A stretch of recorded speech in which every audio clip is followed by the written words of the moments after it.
Okay guys, let's look a little bit deeper into capacity and different customary units of measure.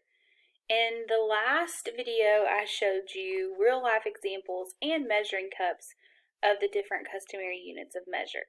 Let's look at some more real life items that might not be exactly each unit of measure. Okay, so we know that our 4 units of measure that we're going to be using are gallon, quart, pint, and cup. Gallon being the biggest, then quart, then pint, and cup being the smallest. Okay, so as you can see in the picture, we have a swimming pool. Now, if I wanted to measure the amount of water that is in the pool, what unit of measure would we use? Right, we would use a gallon because we know that a pool has lots of water. Now, if you're puzzled by what unit of measure to use, a lot of us think, well, a pool isn't exactly a gallon, and you're right, but if I wanted to know how much water was inside, a gallon would be the best tool for me to use.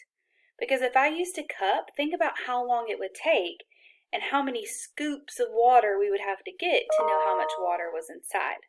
A gallon would be our best bet because we could not do as many gallons versus cups.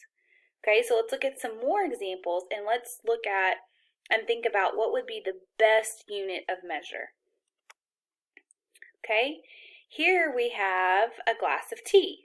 Now, if I wanted to know how much tea I had and we wanted to know the unit of measure, my first instinct would be to say cup, right? Because we know that a glass of water, tea, or anything that we would drink isn't very much.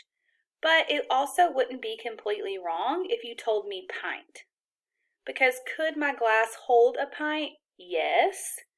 But probably the best unit of measure would be a cup. But a pint also isn't completely wrong. Now, a quart and a gallon, I would think those would be way too big, right? So a cup would be the best answer, but a pint could also be an answer too. Here we have a bag of sugar, and if I wanted to know how much sugar was in my bag, what unit of measure would we use? Now, I know that a bag of sugar is not very small, and a bag of sugar is kind of heavy, but does that necessarily mean that a gallon would be the best? Probably not. I don't think this would be a gallon of sugar. I think the best unit of measure here would be a pint or a cup. Okay, probably not a quart. That's going to be too big. So a pint or a cup would work for a bag of sugar. Okay, what about a washing machine or even a dryer? How much could that hold? What unit of measure would we use? Well, we know that a washing machine holds a lot. So the best unit of measure would be a gallon. But could we use quart, pint, and cup? Yes, we could, but it's going to take way more of each one of those than it would be just to use a gallon. Here we have a dog bowl. Okay, this could be food or water. In this picture, it's obviously water. So what unit of measurement would we use for a dog bowl to measure the amount of water it would hold?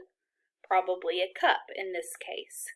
A pint also wouldn't be completely wrong, but a cup would be the best unit of measure. Okay, here we have 2 pictures of juice. We have a juice box that you would pack in like your lunch or have with a snack at home. And then we have a container over there to the side, on the right side, and that would be like what you would find in a grocery store that you would share with your family. The juice box, the best unit of measure there would be a cup, because a pint, a quart, and a gallon are obviously way more. So we couldn't really do a unit of measure for the juice box. Now, the container of juice that we would share with our family, I could use a cup to measure, but I'm going to need a lot of cups in order to get a measure there. I would think the best thing for the juice carton that you would share would be a quart. Okay, A pint could also work just like a cup, but if I really wanted an exact measurement with more of something that's about the same size as that, I would use a quart. A gallon would be too big. This isn't as much as a gallon, it's less than a gallon. So I would use a quart for the juice on the right. Okay, here we have a meal from Chick-fil-A. So let's look specifically at the box of nuggets and the container of French fries. Because remember, we talked about it doesn't always have to be a liquid, right? It could be like cups of sugar or flour for a recipe. So if I wanted to know how much the container of chicken nuggets would hold, what unit of measurement would we use? We would use a cup. Same thing for the fries. I would probably use a cup for that as well to know how much the container of French fries will hold.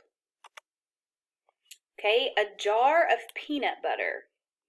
Now, obviously, jars of peanut butter come in all different sizes, so it would depend on the size of your jar. I would say this is a small jar of peanut butter, so probably the best unit of measure here would be pint or cup. But if I had one of the larger peanut butter jars, a pint would probably be the best. I would say for this picture specifically, that's probably about 2 cups of peanut butter. Okay, and then we have a picture of shampoo. So obviously both of these are different sizes, but they're probably going to use the same form of measurement. The best form of measurement here would probably be also a cup for both bottles. We could use a pint, but I would say that a pint might be a little bit more than what would be found in these bottles. And we have to think about the different sizes of containers. So these 2 shampoo bottles are 2 different sizes, but some of you might have large shampoo bottles that are bigger than this, and so a unit of measurement for what you have for your shampoo might be quart. So as we look at different pictures and as you look at different things around your house, we want to look at the container, like how big is that? We talked about the peanut butter. You could have a really big container of peanut butter, or you could have one of the small ones. So the unit of measure might not be the same depending on the size of the container.